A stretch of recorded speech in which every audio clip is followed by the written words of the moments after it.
Vous êtes bien sur la chaîne YouTube de la Cité des mémoires étudiantes. Nous vous proposons ici des éclats d'archives orales. L'ensemble du témoignage peut être consulté sur le site indiqué dans la description. Et n'hésitez pas à vous abonner.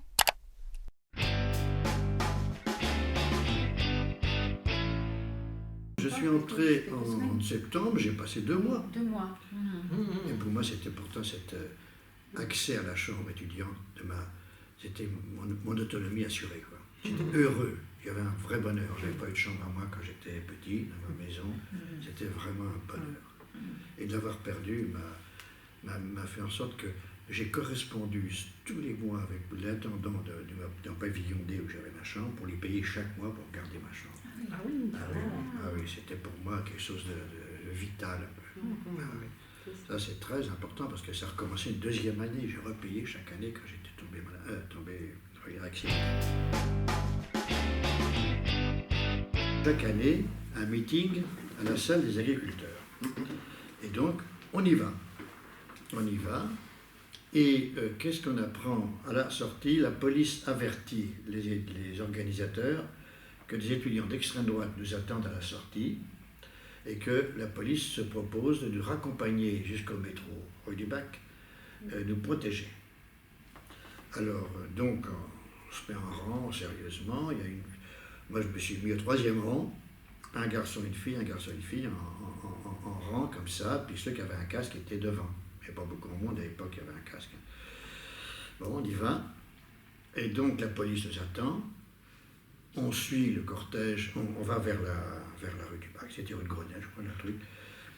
Et avant la rue du Bac, juste au croisement de la rue du Bac et la rue de Grenelle, moi je me rappelle, j'ai vu, il y avait le chef de la police et il y avait le chef des fachos qui était là, avec un casque, qui commence à crier « Algérie française ».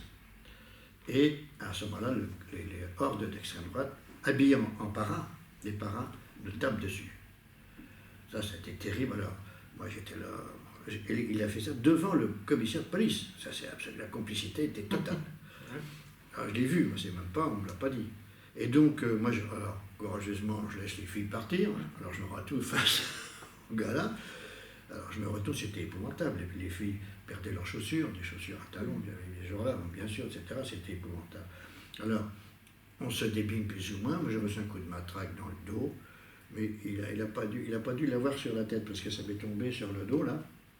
Et on arrive sur le métro, un métro, je ne sais plus lequel, et tout le monde se précipitait dans la bouche du métro. Et je dis aux gens, qui étaient derrière moi, arrêtez, il y a des gens. Et j'étais projeté dans l'escalier, et je suis tombé sur les gens. Et il y avait, à l'époque, c'était les pensionnaires de métro. Et la pensionneuse des métros était en dessous de sa cabine, elle avait peur, quoi. Donc on n'a pas payé le métro ce jour-là, et ma gabardine était pleine de sang. Et donc les gens le regardaient avec une bête curieuse. J'ai fait nettoyer en disant que j'avais eu un accident, tout ça. Alors c'est pour donner des denrées en 157. Ça. Il y en avait vraiment là une impression. Il y avait 50 blessés, dont un œil crevé d'un Tunisien. C'est parce que les fascistes, quelques-uns, paraît-il, avaient des matraques à clous. Donc c'est montré, c'est un climat quand même qui n'est pas facile. En 1961, d'abord, il y a eu le massacre des Algériens le 17 octobre. Le FLN avait dit qu'il le faisait tout seul, qu'il assurait, et ils avaient demandé à quelques membres du PSU d'être un peu un observateur. Je n'étais pas demandé, le copain m'avait dit, le responsable du FLN, d'ailleurs, m'a dit, tu ne viens pas. Je dis, bon, d'accord. Et alors j'apprends par la radio que c'est le massacre, enfin que ça ne va pas, et j'ai décidé d'y aller. J'y suis allé, je suis tombé sur le boulevard Saint-Michel, et je rencontre De Gueb, qui remontait. Il fait ça. Bernard, n'y va pas, c'est le massacre. Comme ça. Je ne suis pas allé. Pourtant, j'étais arrivé à la hauteur du boulevard Saint-Germain. Parce qu'à boulevard, sur le pont, ils jetaient les Algériens à la Seine. Saint-Michel. C'est ça. Donc, je remonte. Bon. Et donc, au PSU, ça a provoqué tout un aspect public. Et il a été décidé par le PSU qu'on manifesterait contre ça. Même seul s'il le faut. C'était une décision très importante. La gauche, personne ne veut se mouiller, et c'était le 17 octobre.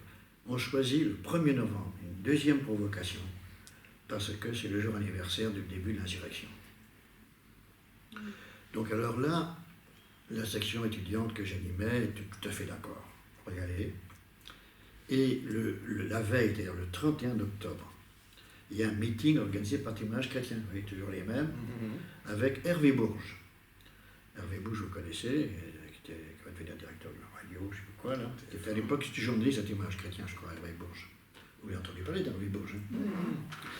Alors, il dénonce, bien sûr, la répression, tout ça, et puis c'est tout ce qu'il fasse, Témoignage chrétien. Et moi, je me lève dans la salle, je dis, écoutez, nous sommes d'accord avec vous, c'est très bien ce que vous dites, mais nous, on va manifester demain. Et ceux qui veulent venir avec moi, ils viennent s'inscrire, et je leur dirai où aller. 24 personnes se sont inscrites. 24, c'est pas mal, hein. Donc j'ai pris les 24 noms. Et le lendemain, on est parti. On est parti sur Paris. J'avais un rendez-vous avec un local du PSU, au boulevard Garibaldi. Et donc c'était une manifestation totalement clandestine. J'étais chargé donc d'avoir des enveloppes. On devait faire des groupes de 6. Et je devais donner une enveloppe à un membre du groupe de 6, qui ne devait pas ouvrir. Et voilà, tu vas là, j'ai distribué les enveloppes, et on se donne rendez-vous au métro Blanche. Deuxième rendez-vous, métro Blanche. Au métro Blanche, on ouvre le papier, il était indiqué, il était 16h. À 16h30, il faut être absolument place Clichy. Alors donc, on était rassemblés métro Blanche, à 16h20, on descend sur place Clichy, on se retrouve. Il y avait beaucoup de monde, apparemment. En fait, c'était une fausse queue de cinéma. Et les gens faisaient seulement faire la queue de cinéma. On se retrouve là, le secrétaire du PSU, on le monte sur une statue qui était là. Il parle 2 minutes, et hop, on se précipite sur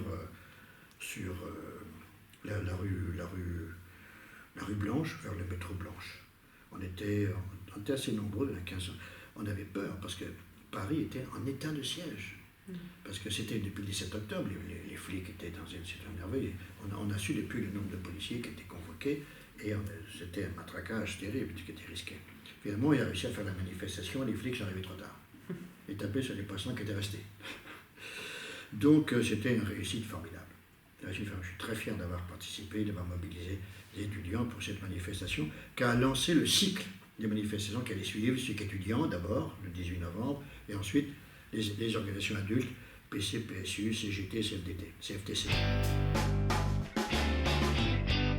En 1965, donc, il y a eu la tentative de l'administration de mettre de l'ordre, sur l'ordre du pouvoir d'ailleurs, en particulier pour interdire aux filles, enfin pour des visites des garçons, comme ça. C'est-à-dire que, en principe, les garçons n'avaient pas le droit d'aller voir les filles, mais en fait, ils y allaient. Enfin, il n'y avait pas beaucoup d'interdictions. Et là, ils ont décidé de mettre les filles, je crois, au pavillon A, et d'installer une loge devant l'entrée du pavillon, de façon à ce que celui qui veut entrer dans le pavillon demande l'autorisation. Ah non, alors les filles étaient furieuses. Et à ce moment-là, il y a eu une véritable émeute des jeunes filles, qui ont été animées par 2 jeunes filles, une fille du PSU et une fille du PC.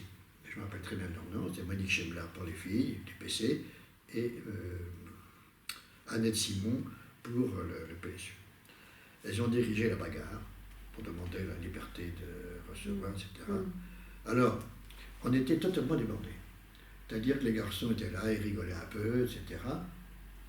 Mais les filles se sont mobilisées, organisé des meetings, etc. Mais ça a provoqué la panique, y compris au niveau du pouvoir, qui a envoyé la police, qui a entouré j'ai eu même une photo de la résidence entourée par la police. Et donc, il y avait des meetings bourrés, plein de monde qui était là. La presse est venue, le monde est venu, etc., l'observateur, tout ça. Et j'ai rencontré Olivier Todd, qui était le fils, le père d'Emmanuel Todd actuel. Il était journaliste observateur, un type très brillant. Il me dit, je n'ai jamais vu de manifestation comme ça, tant de monde comme ça. Il était très impressionné. Et donc, il y a eu, on peut dire, une révolte qui annonce 68, quoi. Alors, on a beaucoup confondu cette révolte avec celle qui s'est passée un peu à Nanterre en 67, et un peu à Rouen aussi, je crois. Hein. Mais nous, c'était en 65. Je venais d'être reçu à la délégation, c'était au mois d'octobre, et on était... Alors nous, la section PSU était totalement débordée. Hein. C'est-à-dire, Annette Simon, qui dirigeait la bataille, elle nous avertit, nous informait, mais on n'avait pas de consigne à donner. Hein. C'était un mouvement hors contrôle, si on peut dire, des organisations politiques. Et puis, 2 jours après, réassemblée générale à Antony, à la résidence, je suis accusé par le PC, les unions PC, d'avoir manipulé les grévistes portugais pour leur faire grève, qui était totalement irresponsable. À une saloperie qui m'avait faite. Et ils font tenir cette provocation par un étudiant algérien, pour faire encore mieux. Parce qu'ils savaient que j'avais mon rapport avec l'Algérien, ils avaient un étudiant comme algérien qui me dénonce. Ça n'a pas marché du tout dans la salle. Je vais dire que je suis sorti grandi plutôt qu'un PC dans cette affaire. Mais tu vois comment le PC, par rapport à nous, avait toujours une jalousie terrible. Et c'était bien le PC de la résidence, c'était Absolument. pas des dirigeants Non. départementaux Non. qui sont venus exceptionnellement. Surtout que le délégué CGT et PC était d'accord complètement avec moi. Il a bien vu que j'avais respecté ce qu'il m'avait dit. Tu dis ça, j'ai dit ça, j'ai dit ça. Donc, pour montrer aussi l'ambiance qu'il pouvait y avoir. Mais à la résidence universitaire, pendant 68, le PSU était hégémonique. Le PC était divisé, complètement divisé, parce qu'il y avait à Antony, le PC était un PC dur, c'était un PC à la ligne, mais il y avait quelques étudiants, des étudiants critiques, communistes, qui nous suivaient. Dont un ancien copain à moi, il s'appelait Rocoin, etc. Et donc, un étudiant communiste m'a raconté qu'il a été exclu du PC, et parmi les 6 motifs d'exclusion du PC, a été vu avec Ravenel. Donc c'était très mauvais.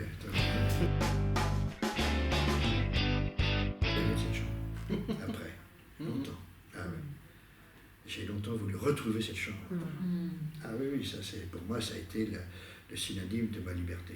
Ah oui, c'est extrêmement impressionnant. Vous y êtes retourné après dans la résidence? Oui, on a regardé un petit peu avec un copain tunisien qui avait été aussi avec moi à la résidence. On a fait un pèlerinage de temps à autre aussi, quoi.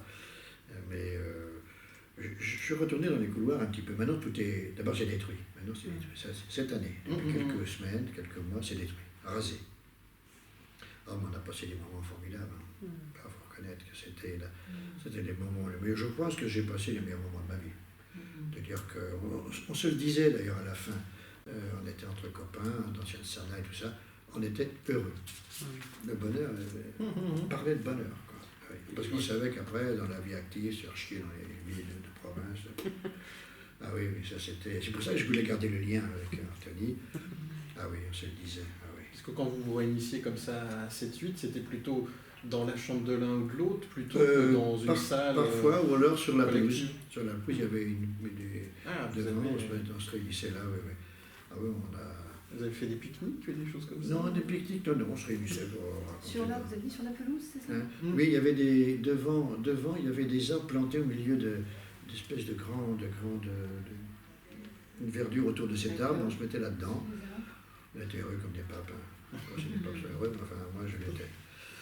Et donc, voilà, c'était ça. C'est vrai que ça a été pour nous une période... Parce que tu reprends le problème, c'est qu'il n'y avait pas de problème d'emploi à l'époque. Moi, j'ai passé 3 fois à l'agrégation. La première fois, j'étais collé, rien foutu. La deuxième fois, je suis reçu à l'écrit et collé à l'oral. Je n'étais pas inquiet. Je ne me présentais même pas au CAPES. Je dis, bon, je représentais l'addition. Je n'avais pas d'inquiétude. Et je me suis... donc, j'étais reçu... deuxième année, j'étais reçu à l'écrit et reçu au premier oral. Le président du jury m'offre le CAPES. Il me dit, je vous donne le CAPES. À condition que vous alliez être prof à Saint-Avold. Je sais pas, tu sais, Saint-Avold, c'est au bord de Luxembourg. C'est les mines de charbon. Ah oui. Et dit, vous aurez l'électricité gratuite. Putain, m'envoyer à Saint-Avold à partir de trucs, c'était inimaginable. J'ai dit, non, écoutez, je vais recommencer. D'accord, vous pouvez recommencer. Et là, il fallait que je sois reçu, parce que sinon, je t'ai viré. Et j'avais droit à une bourse encore. Si cette vidéo vous a plu, N'hésitez pas à mettre un pouce en l'air.